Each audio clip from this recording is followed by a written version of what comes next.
할렐루야. 오늘 우리 꿈꾸는 교회 예배드리러 나오신 모든 성도님들 축복합니다. 우리 같이 박수 치면서 할 수 있다 하시는 찬양하겠습니다.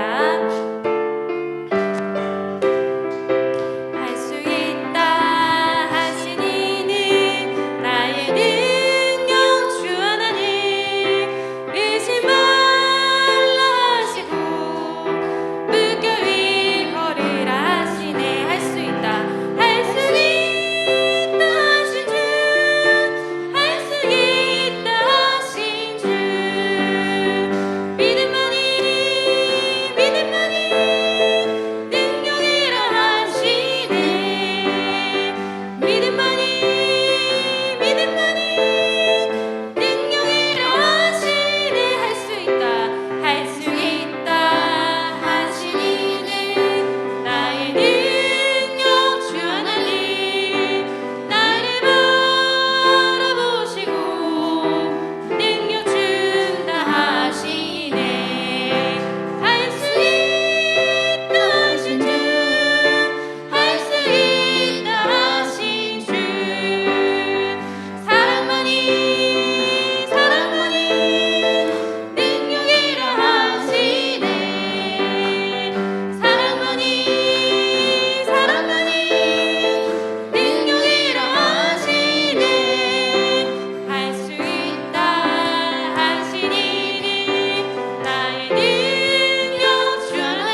너무나 다른 내 모습을 볼 때에 이 모습도 주가 사랑하실까. 자신 없는 내 모습 그저 주님 앞에 있네. 나 같은 자도 사랑하여 주시고 한 번도 나를 떠나지 않으셨네. 아픔 속에 주를 작게 여긴 나 꾸짖지 않으시고 내 손 잡아주시네. 오직 주님만은 두려움 없네. 고난을 통해 날 만드심을 믿네. 주님만이 내 모든 것 되시네.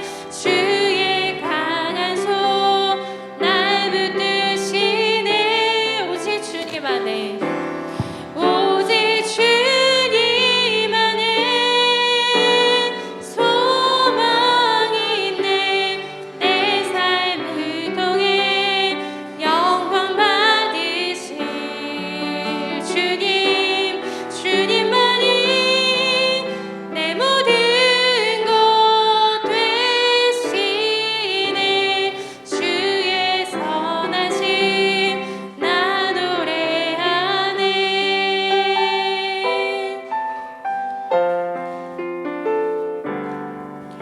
믿음과 삶을 살아내는 실력이 너무나 다른 내 모습을 볼 때에 이 모습도 주가 사랑하실까. 자신 없는 내 모습 그저 주님 앞에 있네. 나 같은 자도 사랑하여 주시고 한 번도 나를 떠나지 않으셨네. 아픔 속에 주를 작게 여긴 나 꾸짖지 않으시고 내 손 잡아주시네. 오직 주님 안에 오직 주님 안에 두려움 없네.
시간 함께 기도하며 나아가도록 하겠습니다.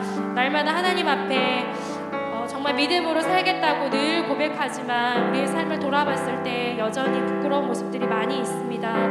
그럼에도 불구하고 하나님께서 우리를 자녀 삼아 주시고 오늘 이 자리로 불러주셨음을 믿습니다.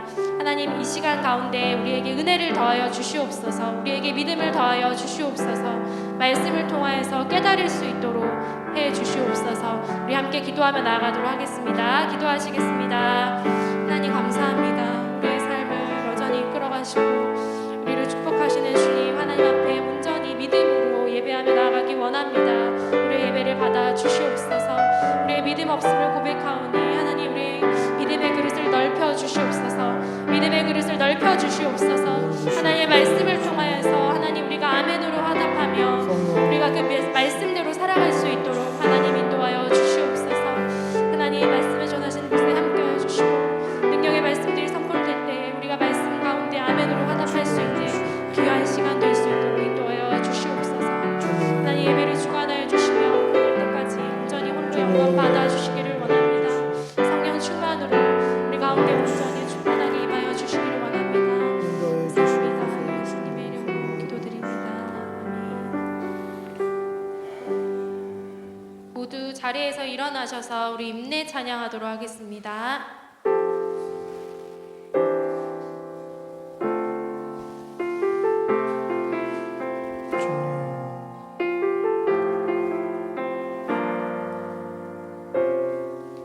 우리 모두 예배하는 자 되어 온전히 영과 진리로 주를 예배하자. 주가 우리와 함께 영원히 함께 하시고 마르지 않는 샘물로 우리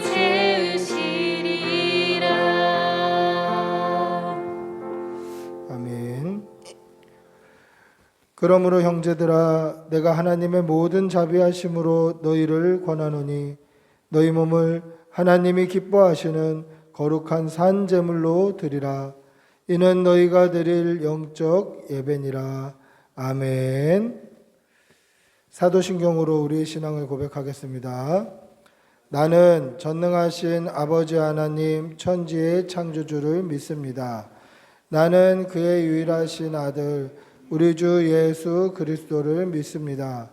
그는 성령으로 잉태되어 동정녀 마리아에게서 나시고 본디오 빌라도에게 고난을 받아 십자가에 못 박혀 죽으시고 장사된 지 사흘 만에 죽은 자 가운데서 다시 살아나셨으며 하늘에 오르시어 전능하신 아버지 하나님 우편에 앉아 계시다가 거기로부터 살아있는 자와 죽은 자를 심판하러 오십니다.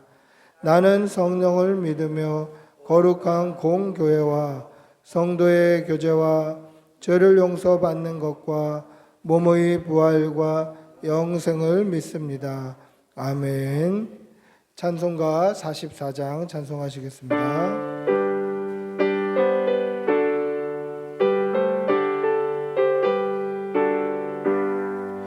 지난 일의 동안에 예수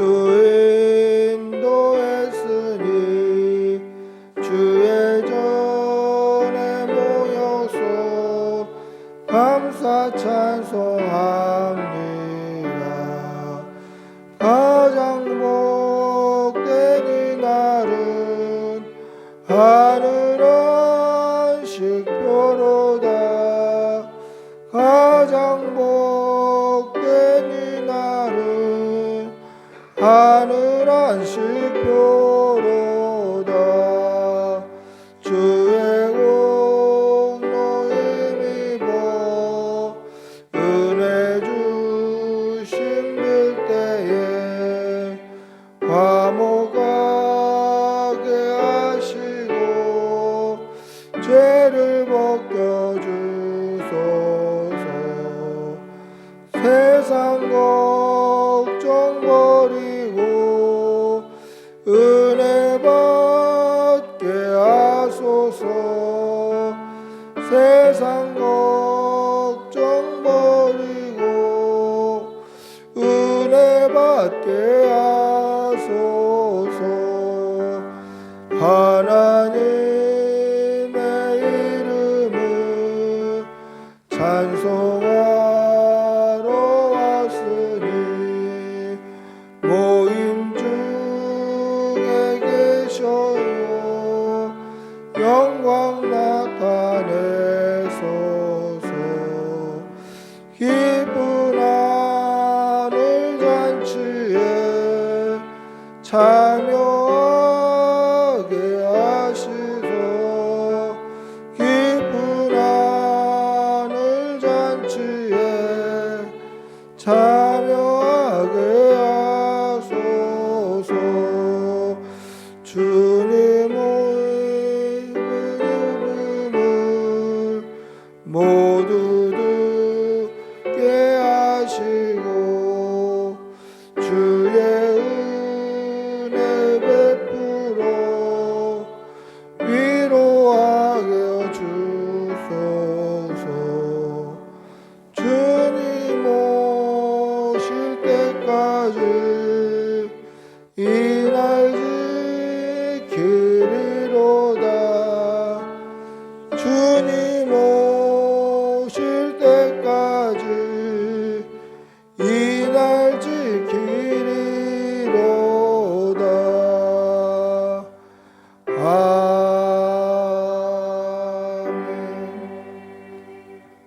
아멘. 아멘. 참회의 기도를 드리겠습니다. 사랑의 아버지 하나님, 오늘도 이렇게 주의 전에 나와 예배하게 하시는 은혜 감사합니다. 하나님께 받은 은혜가 너무도 크고 놀랍고 감사의 제목이 많이 있지만 우리 한 주간의 삶을 돌아보면 감사보다는 불평이었고 하나님의 은혜를 깨닫기보다는 원망하고 우리의 입을 통해 때로는 하나님에 대하여서 왜 우리에겐 그것이 없냐고, 우리에겐 그것을 허락해 주시지 않으시냐고 불평하고 원망하는 목소리만 있지는 않았는지 돌아보게 하여 주시옵소서. 하나님의 말씀을 따라 말씀에 순종하기보다 내 마음과 내 형편과 내 지식을 따라 살지는 않았는지 돌아보게 하여 주시고, 분명히 서로 사랑하라고 말씀하셨음에도 미워하고 싫어하고 사람들을 위하여 기도해 주기보다는 때로는 미운 말들을 하여서 상처 입히지는 않았는지 돌아보게 하여 주시옵소서. 이 악하고 음란한 세상 가운데 세상과 구별되이 살아알지 못하고 새 속에 물들어 세상 사람들과 똑같은 말을 하고 똑같은 행동을 하며 살지는 않았는지 돌아보게 하여 주시옵소서. 주님, 우리의 죄를 고백하오니 용서하여 주시옵소서.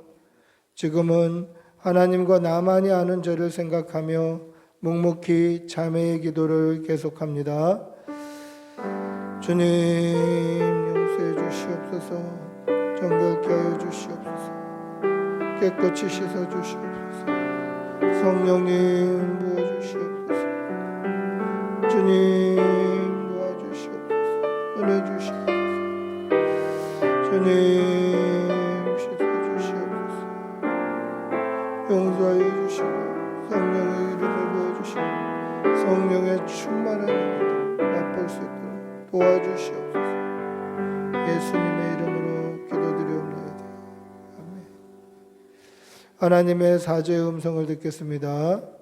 만일 우리가 우리의 죄를 자백하면 그는 미쁘시고 의로우사 우리의 죄를 사하시며 우리를 모든 불의에서 깨끗하게 하실 것이니라. 아멘. 자리에 앉으시겠습니다. 찬송가 456장 찬송하시겠습니다.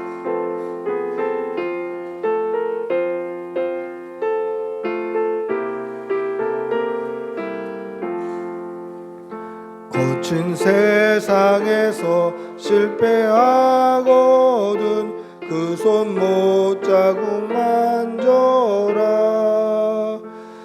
못된 일 하다가 힘을 얻으리 그 손 못자국만 져라 그 손 못자국만 져라 그 손 못자국만 져라 주가 널 지키며 인도하시리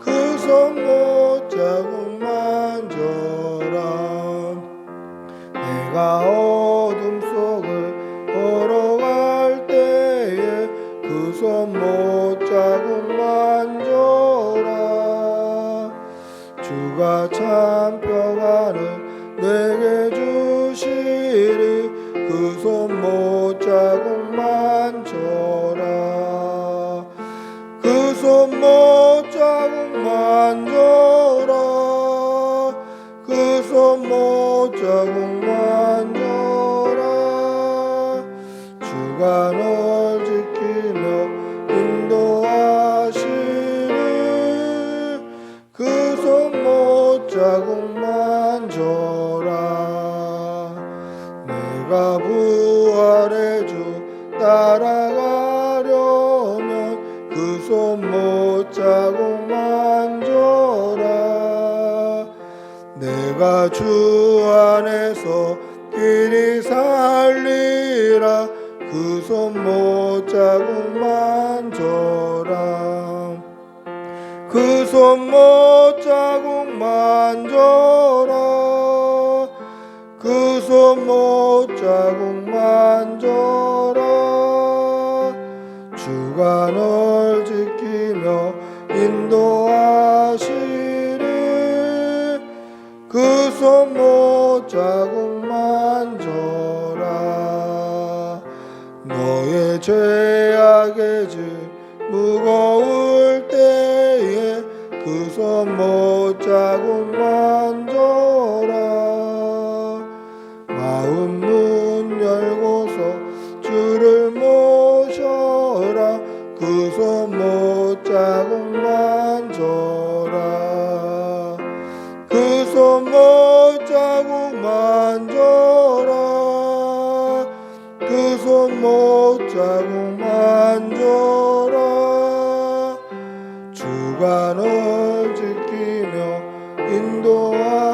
인도하시네 그 손 못자국만 져라 아멘. 유지수 집사님 우리를 대표해서 기도하시겠습니다.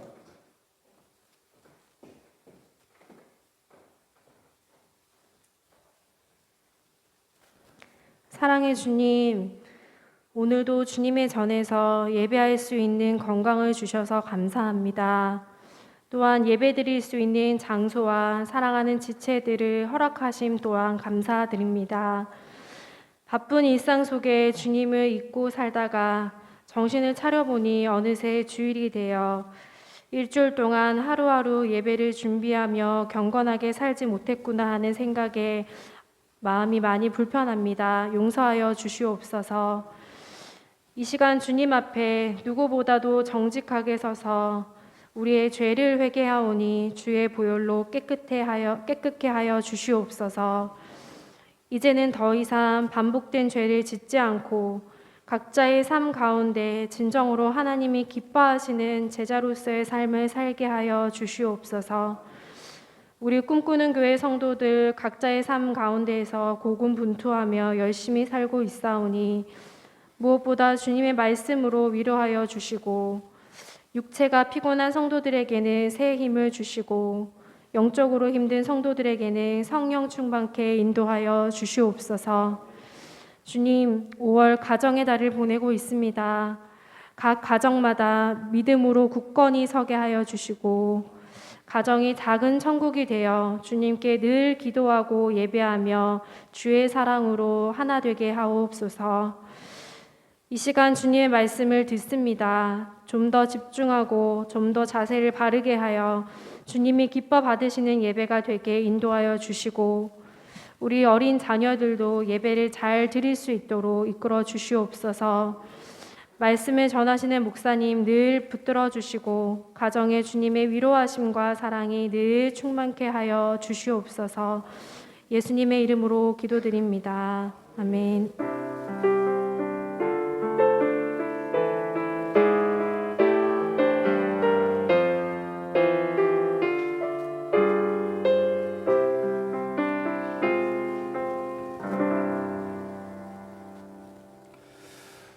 하나님의 말씀 함께 보시겠습니다. 마가복음 11장 11절에서 14절까지입니다. 마가복음 11장 11절에서 14절.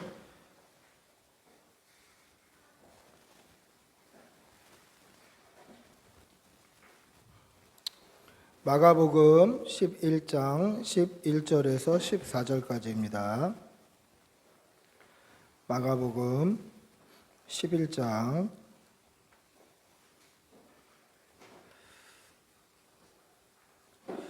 신약성경 73면에 있습니다. 마가복음 11장 11절에서 14절. 우리 천천히 한 목소리로 함께 읽겠습니다. 같이 읽습니다. 예수께서 예루살렘에 이르러 성전에 들어가사 모든 것을 둘러보시고 때가 이미 저물매 12 제자를 데리시고 베다니에 나아가시니라.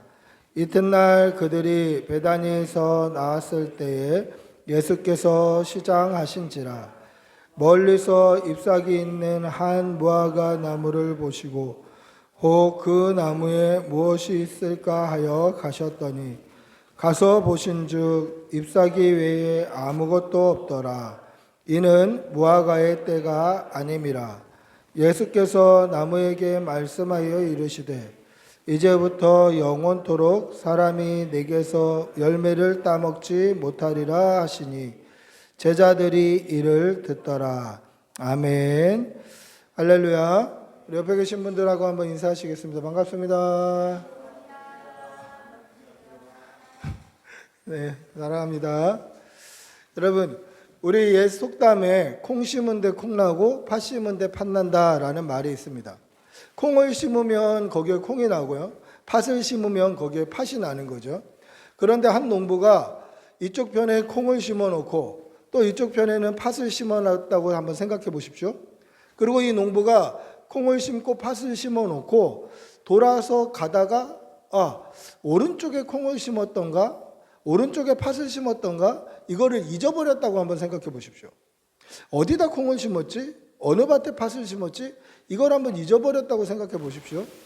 그러면 어떻게 해야 되겠습니까? 땅을 파서 어디가 콩인지 어디가 팥인지 확인해 볼 필요가 있나요? 그렇지 않죠. 언제 확인할 수 있습니까? 그게 자라서 열매를 맺으면 팥이 나면 그곳에 팥을 심은 거고 콩이 나면 그곳엔 콩을 심은 것입니다. 즉 열매로 말미암아 뭐를 심었는지 안다라는 것이죠. 열매로 나무의 정체성이 드러나는 것입니다. 그래서 우리 성경의 누가복음 6장 44절에도 이렇게 말씀합니다. 나무는 각각 열매로 안하니 가시나무에서 무화과를 또는 찔레에서 포도를 따지 못하리라. 즉 열매를 보고 그 나무가 어떤 나무인지 안다라는 것이죠. 아무리 찔레나 포도나무가 비슷하게 생겨서 착각한다 할지라도 열매가 열려야 포도나무가 되는 거예요. 그러니까 열매로 그 나무를 아는 것입니다. 제가 초등학교 다닐 때에 80년대 중반쯤 됐을 때에 제가 서울 구이동에서 살았는데 구이동에는 어린이 대공원이라고 큰 놀이공원이 있어요. 거기 초등학생들은 무료 입장이 가능했습니다. 집에서 가까웠기 때문에 매일 친구들하고 거기 가서 놀았어요. 아마 이맘때쯤 됐을 것 같아요. 5월쯤 됐을 때 우리가 놀던 놀이터 옆에 큰 나무가 있었는데 그 나무에 파란색 이 열매가 주렁주렁 달려 있는 거예요. 근데 그 열매가 뭔지도 모르고 또 우리가 수확한 것도 아닌데 그날은 뭐에 홀렸는지 그 나무에 올라가서 그 열매를 막 따기 시작한 거예요. 친구들하고 셋이서 그 열매를 막 흔들어서 투두둑 떨어지면 그 열매를 주워서 이렇게 티셔츠 앞섬에다가 잔뜩 열매를 모아놓고 꼭 우리가 심은 건 아니지만 또 우리가 키운 건 아니지만 막 수확의 기쁨을 누리고 있었어요. 그렇게 잔뜩 따가지고 가고 있는데 어떤 아주머니가 부르시는 거예요. 얘들아, 딱 부르시더라고. 순간 너무 겁이 나는 거예요. 아, 이거 땄다고 혼나는 거 아닌가? 이거 땄다고 저 아주머니가 여기 관리하시는 분한테 이러는 거 아닌가? 막 이렇게 두려운 마음으로 딱 갔더니 아주머니가 그걸 보시면서 얘들아, 너 이거 어디서 땄어? 물어보시는 거예요. 혼날까 봐 대답을 안 했어요. 그냥 주웠어요. 그랬어요. 그랬더니 아주머니가 야, 이거 매실이네 그러시는 거예요. 그때 그 열매가 매실인 줄 알았어요. 초록색이고 조그맣고 아주 이쁘게 생긴 열매였는데 그게 매실이라는 거예요. 그래서 아주머니가 본인 모자를 이렇게 벗으시더니 큰 밀짚 모자 같은 모자였는데 여기 갖다 담으라고 그러시는 거예요. 담아드렸더니 돈 1,000원을 주시더라고요. 근데 80년대 중반에 1,000원이면요 떡볶이를 마음껏 사 먹을 수 있는 돈이었어요. 그래서 친구 3명이서 떡볶이를 사 먹으면서 야, 우리 다음에도 이거 가져다가 좀 팔아볼까? 하면서 떡볶이를 신나게 사 먹었어요. 그리고 이것이 매실이라는 걸 알게 됐죠. 그리고 며칠 있다가 또 그 놀이터에 간 거예요, 친구들하고. 그러고 나서 봤더니 이 초록색 이 매실 열매가 노랗게 크게 익어 있는 거예요. 그리고 처음에는 보이지 않던 그 나무의 이름이 이렇게 편말로 써 있는 게 보이더라고요. 근데 그 나무에 뭐라고 써 있냐면 살구나무 이렇게 써 있는 거예요. 그러니까 제가 덜 익은 살구 열매를 매실로 팔아버린 거예요. 제가 사기친 건 아니죠. 저는 그게 뭔지 몰랐는데 그 아주머니가 매실이라고 가져가셨으니까. 어떻게 드셨나 모르겠는데 그 아주머니가 좀 건강하시기를 바랍니다. 근데 보세요. 아무리 안 익은 살구와 매실이 똑같이 생겼다 할지라도 안 익은 살구와 매실은 완전히 다른 열매예요. 그러면 이 안 익은 살구가 매실과 똑같이 생겼다 할지라도 그 나무가 살구나무라는 것을 언제 우리가 알 수 있죠? 살구 열매가 무르익으면 알 수 있어요. 살구 열매가 노랗게 무르익으면 아, 저게 살구구나. 살구가 달렸으니 살구나무구나 라는 것을 깨닫게 된다라는 거죠.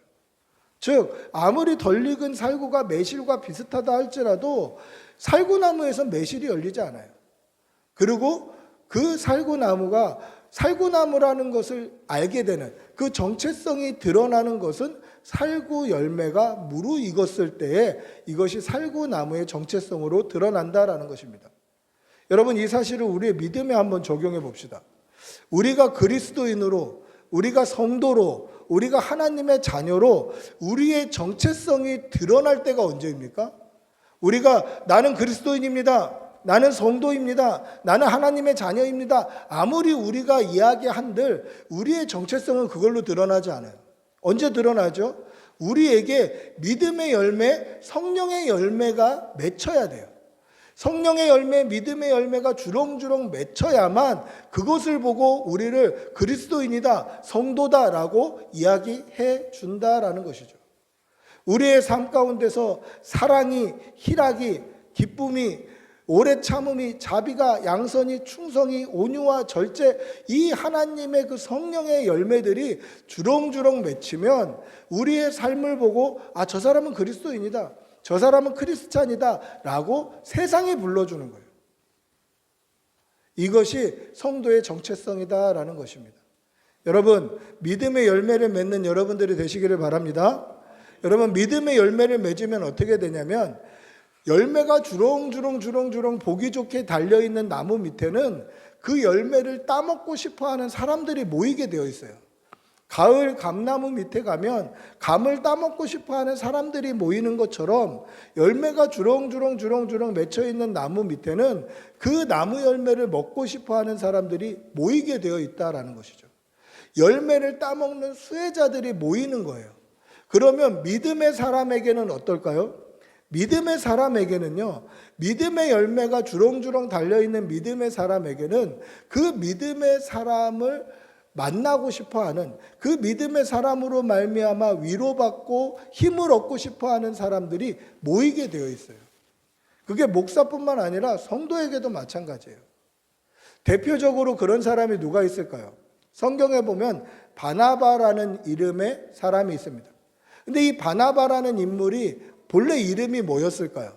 우리는 바나바 하면 사도행전에 나오는 인물, 바울과 함께 사역했던 인물 잘 알고 있는데 이 바나바의 본래 이름이 뭐였을까요?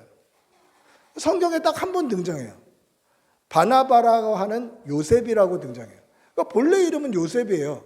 근데 성경에 요셉이라는 이름은 딱 한 번 등장하고 그 다음엔 계속 바나바로 불려요.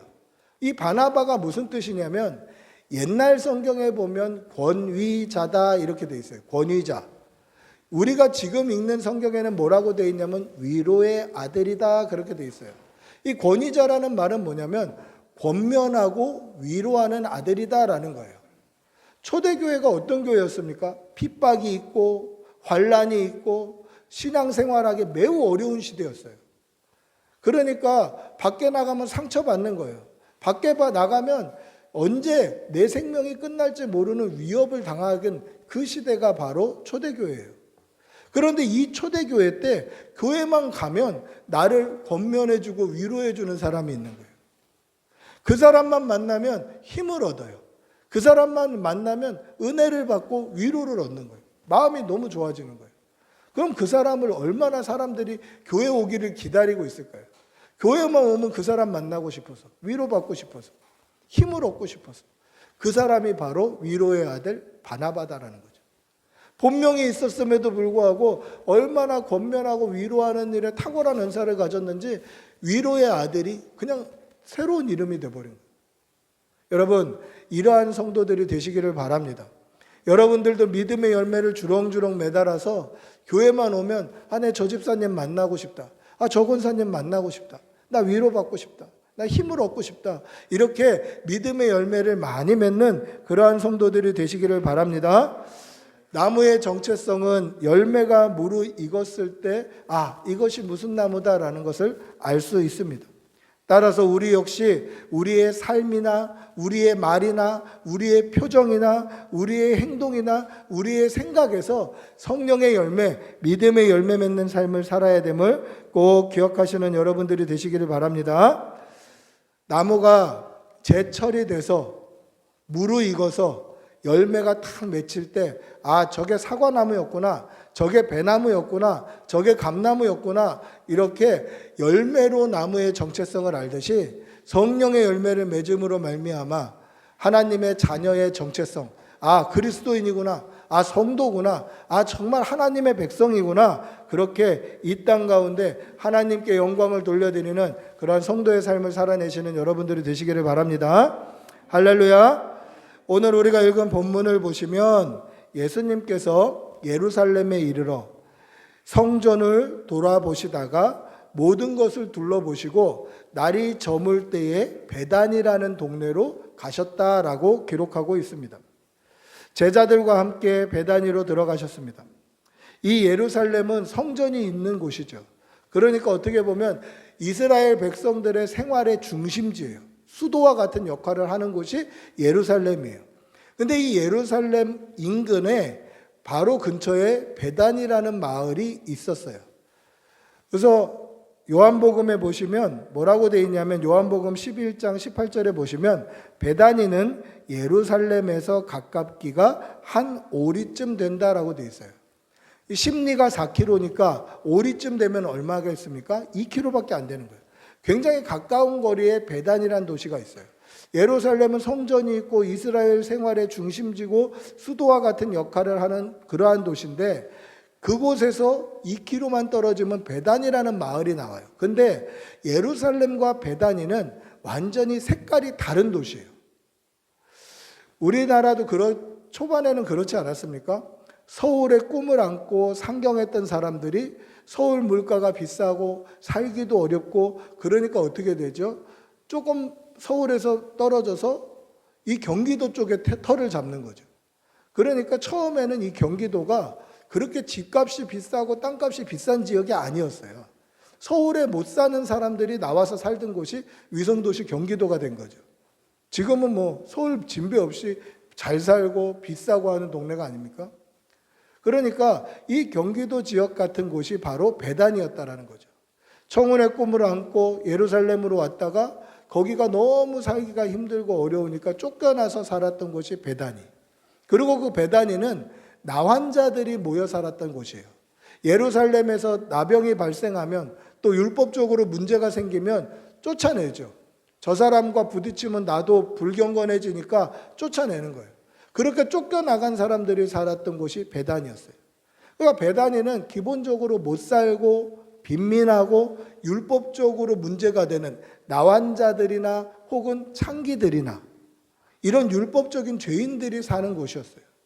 그러니까 소외되고 굶주리고 피폐하고 못 살고 이게 베다니의 이게 기본적인 그러한 틀이었어요.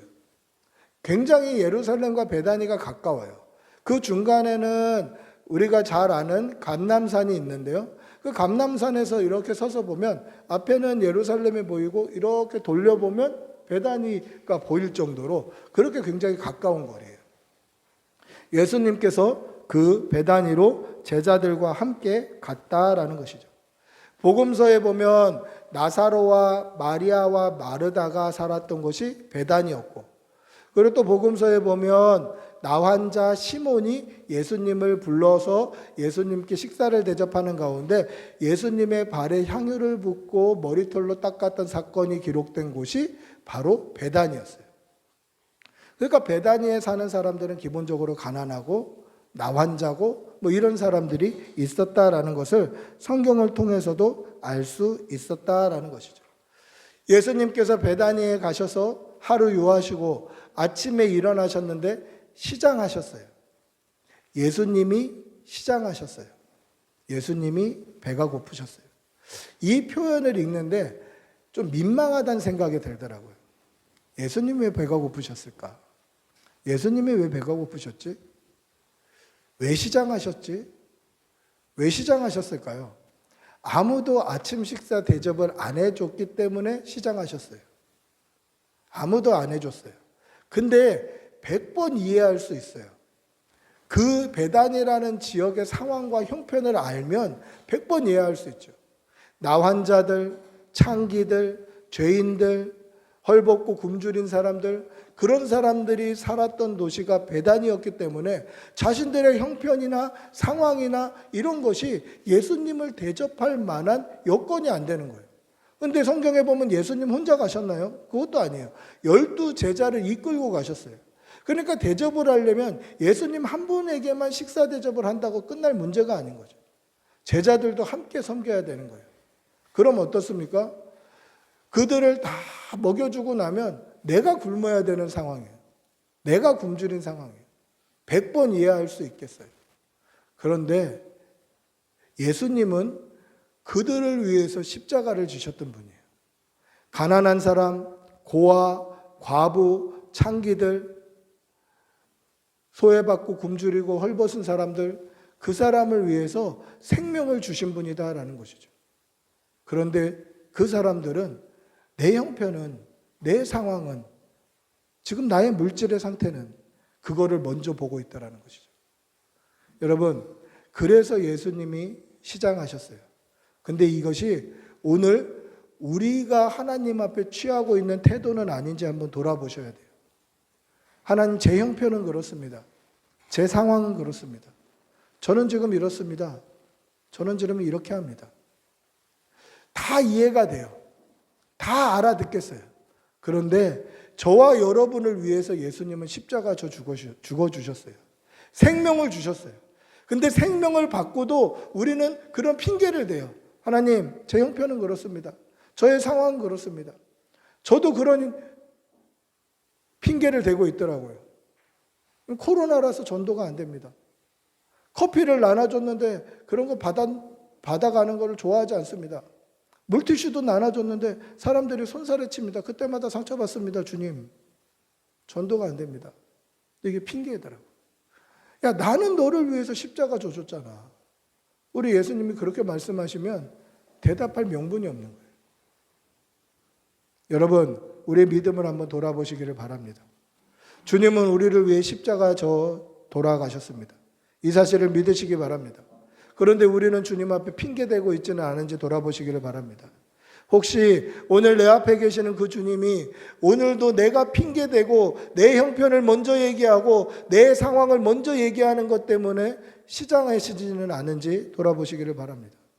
우리 주님이 나 때문에 줄이고 계시지는 않으시는지, 우리 주님이 나 때문에 배고프시지는 않는지 우리의 믿음 생활을 돌아보시는 여러분들이 되시기를 바랍니다. 예수님께서 나에게 생명을 주신, 십자가를 져 주신 그분이라는 사실을 잊지 않는 여러분들이 되시기를 축복하고 기도합니다. 할렐루야. 배고프셨던 예수님, 시장하셨던 그 예수님께서 멀리 잎사귀가 무성한 무화과 나무를 보시고 무엇이 있을까 하여 나무 곁으로 가셨습니다. 근데 그 나무에 잎사귀만 무성했지 열매는 없었다라는 것입니다. 그러자 예수님께서 그 나무를 향해 뭐라고 말씀하십니까?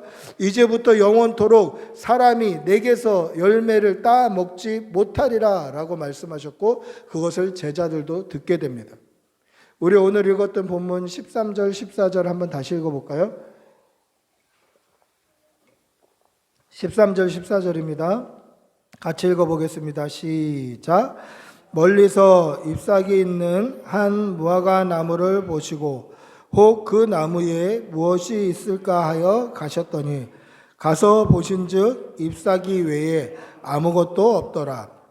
이는 무화과의 때가 아님이라. 예수께서 나무에게 말씀하여 이르시되 이제부터 영원토록 사람이 내게서 열매를 따 먹지 못하리라 하시니 제자들이 이를 듣더라. 아멘. 그러고 나서 우리가 읽지는 않았습니다만은 뒤에 보면 하루 더 유하시고 이튿날 아침에 보니 그 무화과 나무가 뿌리채 말라 죽어 있는 것을 제자들이 보게 됩니다. 즉 예수님께서 이제 여기서는 다시는 열매를 따먹지 못하리라 그렇게 선포하셨고, 그 선포가 실제로 이루어져서 그 무화과 나무는 말라 죽어 버렸다라는 것입니다. 여러분, 이 사건을 우리가 어떻게 이해해야 되겠습니까? 이것은 예수님께서 이 무화과 나무를 통하여서 제자들에게 또 저와 여러분에게 뭔가를 가르쳐 주시고 싶으시다라는 그 의미로 받아들여야 됩니다. 예수님께서 우리에게 무엇인가 가르쳐 주시려고 이렇게 하셨구나 라고 봐야 돼요. 그렇게 보지 않으면 예수님의 성품을 오해하게 됩니다. 그럼 어떤 분으로 오해하게 됩니까? 예수님께서 배고프시다고 무화과 나무로 딱 갔는데 열매가 없어. 실망하고 그러면 확 말라 죽어라 라고 여기서 그 나무가 죽었다. 그러면 예수님께서 굉장히 이기적인 분으로 오해가 될 수 있어요. 또 다혈질로 오해가 될 수 있어요. 화가 많으신 분으로 오해가 될 수 있어요. 배고픈 때 먹을 거 없다고 나무를 말라 죽이는 그러한 비정한 분으로 오해될 수 있어요. 그렇기 때문에 오늘 이 본문은 그냥 예수님을 오해해야 할 본문이 아니라 예수님께서 뭔가를 가르쳐 주시려고 하셨던 말씀이구나로 우리는 이해해야 돼요. 여러분, 제가 한의원에 갔더니요 그런 말씀을 하시더라고요. 이 코로나는 제철 과일만 잘 먹어도 면역력이 올라가기 때문에 코로나 안 걸립니다. 한의원 분이 그렇게 이야기하시다. 한의사 분이.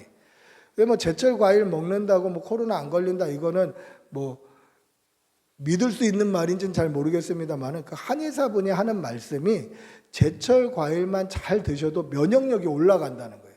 제철 과일은 그만큼 비타민이나 영양소가 좋기 때문에 제철 과일을 잘 드셔야 된다, 그렇게 말씀하시더라고요. 그러면 이 봄에는 어떤 과일이 납니까? 지금 봄에는 어떤 과일이 나죠? 봄에는 딸기가 나와요. 그럼 여름에는 뭘 먹으면 좋습니까? 여름 과일은 뭐죠? 수박이나 참외나 복숭아나 자두나 이런 게 여름 과일이에요. 가을에는 뭐 먹으면 좋습니까? 가을에는 사과나 배가 있죠. 겨울에는 뭐가 나죠? 귤이 나죠. 잘 아시네요. 이거 우리가 다 알고 있는 거죠. 이거 안다고 우 이렇게 해주나요? 당연한 거죠. 모르면 무식하다는 소리 듣는 거예요. 이거는 유치원 아이들도 어린이집에서 유치원에서 가르쳐 주는 내용이에요. 이걸 뭐라고 합니까? 모든 사람들이 다 아는 거. 상식이라고 얘기해요. 상식. 이거 안다고 해서 어떻게 알았어? 할 사람이 없어요. 아무도 그렇게 안 해줘요. 초등학교 다니는 친구들, 중학교 다니는 친구들, 심지어 유치원 어린이집 다니는 친구들도 다 알아요. 아는 내용이에요. 그 유치원 때부터 배우는 내용이에요. 근데 예수님께서 무화과의 철이 언제일지 모르셨을까요? 무화과가 언제 나는지 우리 예수님이 모르셨을까요? 그 동네에서 30년 넘게 사셨던 분인데 모르셨을까요? 아마 아셨을 거예요. 그래서 예수님께서 하셨던 이 행동이 얼마나 의아했는지 오늘 이 복음서의 저자는 뭐라고 이야기합니까?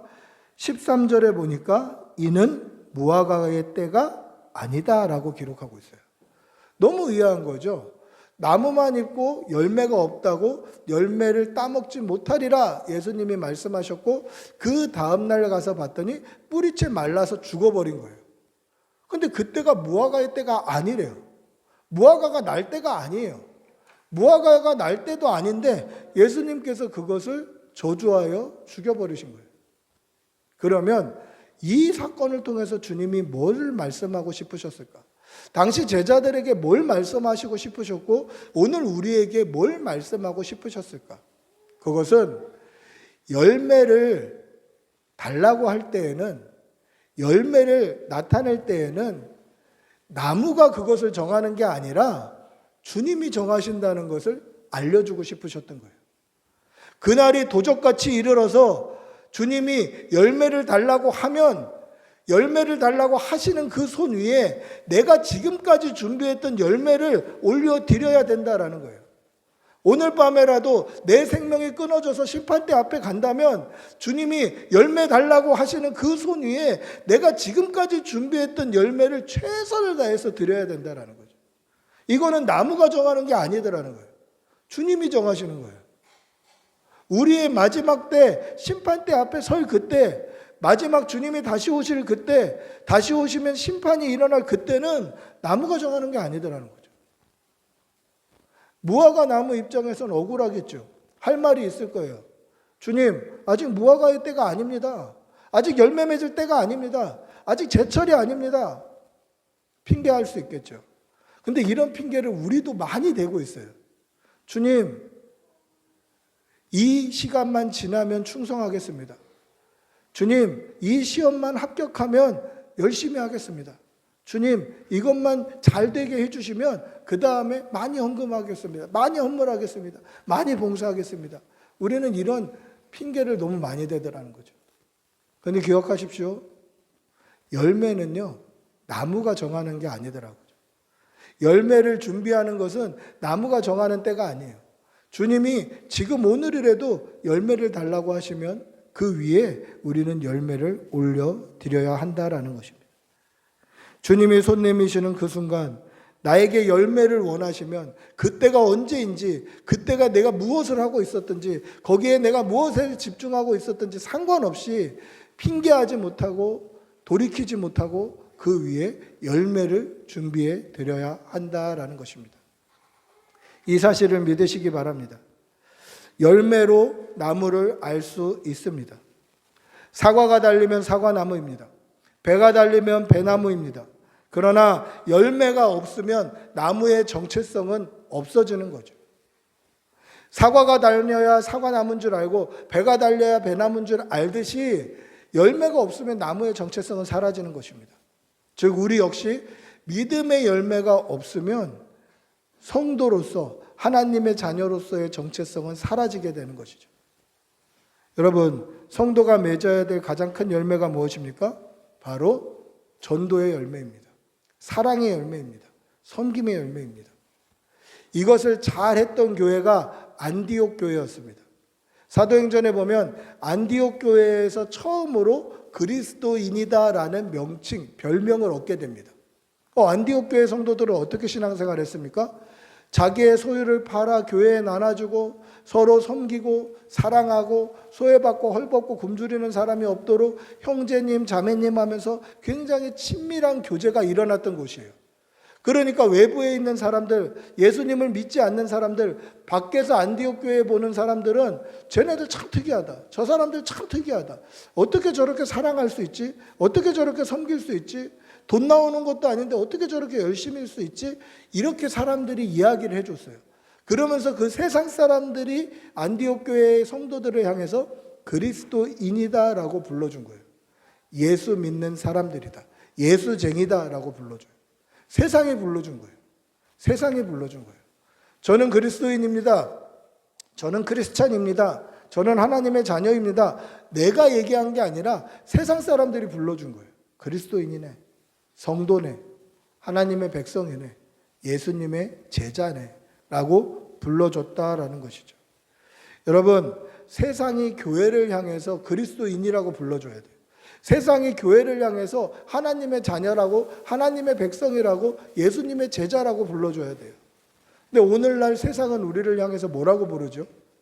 오늘날 세상이 교회를 불러주는 별명이 뭡니까? 그리스도인인가요? 아니에요. 개독교라고 불러요. 개독교. 성도를 개독인이라고 불러요. 개와 빗대어서 불러요. 왜 그렇습니까? 사랑하지 않아서 그래요. 섬김이 없어서 그래요. 믿음의 열매 맺는 사람들이 없어서 그렇더라는 거죠. 여러분, 믿음의 열매 맺는 여러분들이 되시기를 바랍니다. 전도의 열매 맺으시고 섬김과 사랑의 열매를 맺으시길 바랍니다. 그래서 바나바처럼 여러분들이 있는 그곳에 사람들이 모이고, 아, 나도 저 집사님, 또 저 권사님, 저 성도님 만나고 싶다, 이렇게 교회 오면 만나고 싶은 그러한 성도들이 되시기를 바랍니다. 여러분들 밑에 여러분들의 믿음의 열매를 따먹는 수혜자들이 많아지기를 축복하고 기도합니다. 말씀을 맺습니다. 그리스도의 정체성이 언제 나타날 수 있습니까? 믿음의 열매를 맺을 때, 아, 저 사람은 성도다, 저 사람은 그리스도인이다, 저 사람은 하나님의 자녀다라는 것을 세상이 알 수 있다라는 것입니다. 전도를 통해서, 섬김을 통해서, 사랑을 통해서 성령의 열매를 맺는 여러분들이 되시기를 바랍니다. 오늘 우리가 전도하는 날입니다. 이제 한 달에 한 번씩 전도하기로 우리가 5월 달부터 이제 하기 시작했는데, 그동안 저도 많이 핑계 댔죠. 코로나라서 또 사람들이 안 받는다는 이유로 사람들이 또 그렇게 얘기를 해줘요. 그러면 그냥 수긍이 되는 거예요. 아, 그렇지, 그렇지. 그런데 그게 아니라 우리가 성도의 열매를 나타내는 이 전도와 섬김과 봉사는 해야 된다라는 것입니다. 믿음의 열매를 나타내심으로 말미암아 교회를 이롭게 하고 하나님의 영광을 위해 살아가는 그러한 성도들이 되시기를 축복하고 기도합니다. 우리 한번 같이 기도하겠습니다. 같이 기도하실 때 하나님 믿음의 열매를 많이 맺는 성도들 되게 하여 주시고, 우리가 우리의 삶 가운데 성령의 열매를 맺는 믿음을 허락하여 주시옵소서. 우리 주님의 이름 한번 부르고 같이 기도하겠습니다. 주님 도와주시옵소서. 믿음 주시옵소서. 성령을 부어주시옵소서. 주님 믿음의 열매 맺는 성도들 다 되게 도와주시옵소서. 주님, 하나님께서 하나님 열매를 달라고 요청하시고 언제든지 그 손에 열매를 내어줄 수 있도록 주님 핑계하지 않고 아버지 의 믿음을 허락하여 주시옵소서. 주님 성령을 부어주시옵소서. 주님 성령을 부어주시옵소서. 믿음 주시옵소서. 주님 주님 인도하여 주시옵소서. 아버지 함께하여 주시옵소서. 주님 인도하여 주시옵소서. 아버지 인도하여 주시옵소서. 성령을 부어주시옵소서. 주님 믿음 주시옵소서. 믿음 주시옵소서. 주님 도와주시옵소서. 주님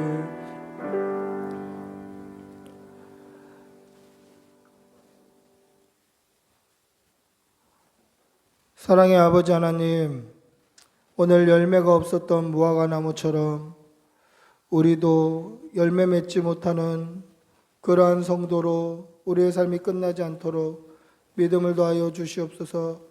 우리 주님께서 언제든지 열매를 달라고 하실 그때에 우리의 생명을 다해 믿음의 열매를 올려드릴 수 있도록, 성령의 열매 맺는 귀한 성도들 될 수 있도록 은혜를 덧입혀 주시옵소서. 믿음의 열매가 주렁주렁 맺혀서 교회를 이롭게 하고 하나님께 영광이 되는 삶을 살아낼 수 있도록 은혜를 덧입혀 주시옵소서. 오늘 오후에 전도로 나아갑니다. 하나님, 우리가 드리는 전도지가 그냥 땅에 떨어지지 않게 하여 주시고 그 가운데 있는 귀한 복음의 말씀을 사람들이 눈으로 읽을 때 마음으로 믿어주는 역사가 일어나게 인도하여 주시옵소서. 감사를 드리며 우리 주 예수님의 이름으로 기도드리옵나이다. 아멘. 찬송가 499장 찬송하시면서 준비하신 예물 올려드리겠습니다.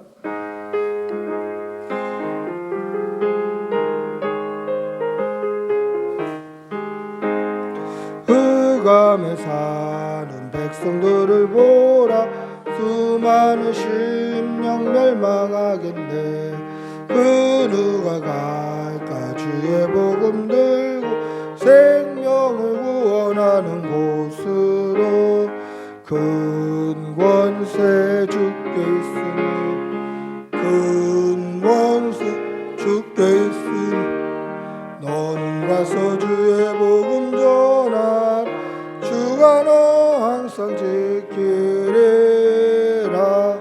구원의 문은 넓게 열렸으니 십자가 군병 일어나거라. 너희의 힘을 하나로 뭉쳐서 너라. 큰 권세 주께 있으니 큰 권세 복음 전하라. 주가 너 항상 지키리라. 왜 너는 멸망길을 가려느냐. 줌성 듣고 응답하여라. 구원하려 예수 죽었으니 생명의 참된 복음 전하라. 큰 권세 주께 있으니 큰 권세 주께 있으니 너는 가서 주의 복음 전하라. 주가 너 항상 지키리라. 온천한 승리의 그날에 영광과 찬송 등을 들리니 속죄함이 구원받았으니 기쁘게 할렐루야 부르세. 큰 권세 주께 있으니 큰 권세 주께 있으니 너는 가서 주의 복음 전하라. 주가 너 항상 지키리라. 아멘. 기도하겠습니다. 사랑의 아버지 하나님, 오늘도 좋은 날 주시고 우리에게 생명 주시고 예배할 수 있는 시간과 장소와 섬길 수 있는 교회 주신 은혜 감사합니다. 하나님께 받은 은혜가 너무도 크고 많고 감사하여서 하나님 앞에 나올 때 빈손으로 나오지 아니하고 예물 올려드립니다. 이 예물이 쓰여지는 곳에 하나님의 나라가 서게 하여 주시고 드린 손길에는 1000배의 복으로 갚아 주시옵소서. 성도의 가정에 일용할 양식이 끊이지 않게 하여 주시고 건강 주시어서 주의 전에 나올 때마다 맑은 정신으로 건강한 육체로 나와 하나님께 예배드리는 이 예배의 시간이 끊이지 않도록 하나님 건강 허락하여 주시옵소서. 힘든 일 없게 하여 주시고 어려움 당하는 일 없게 하여 주시고 자녀와 부모님 위에 하나님께서 건강의 복을 허락하여 주시어서 늘 강건하실 수 있도록 도와주시옵소서. 감사를 드리며 우리 주 예수 그리스도의 이름으로 기도드리옵나이다. 아멘. 아멘. 광고 말씀드리겠습니다. 자세한 광고는 주보를 참조해 주시면 되겠고요. 오늘 꿈꾸는 교회에 오신 여러분들 주님의 이름으로 환영합니다. 우리 한번 오신 분들 한번 박수하도록 하겠습니다. 환영합니다. 오늘 주일학교 양육훈련 오후 주일학교와 양육훈련 오후 전도로 대신합니다. 점심 식사 대신 이제 간식 준비했습니다. 햄버거 준비했는데요. 하나씩 음료수랑 가져가시기를 바랍니다. 비치용 성경책이 뒤에 이제 5권 이제 비치가 됐습니다. 우수한 집사님, 유지수 집사님 가정에서 헌물했습니다.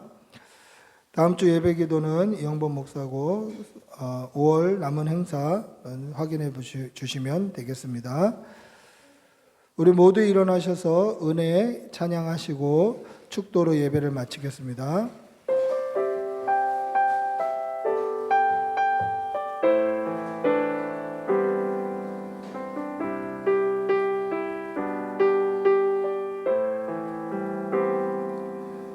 내가 누려왔던 모든 것들을,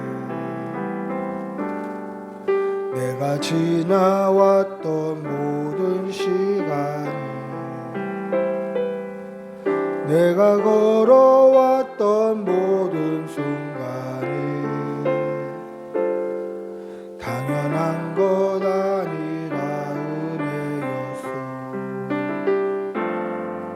아침 해가 뜨고 저녁에 봄의 꽃 향기와 가을의 열매, 변하는 계절의 모든 순간이 당연한 것 아니라 은혜였소. 모든 것이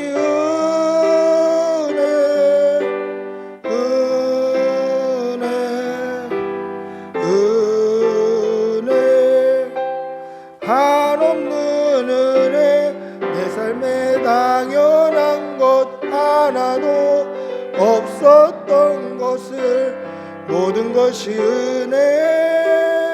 은혜였소. 기도하겠습니다.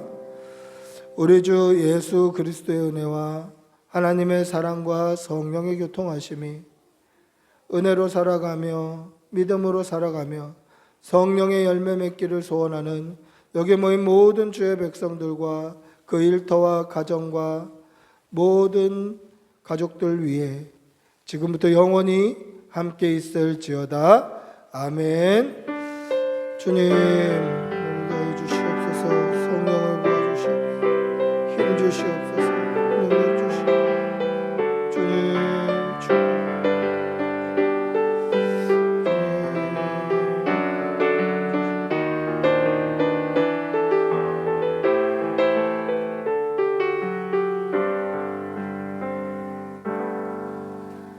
예배를 마쳤습니다.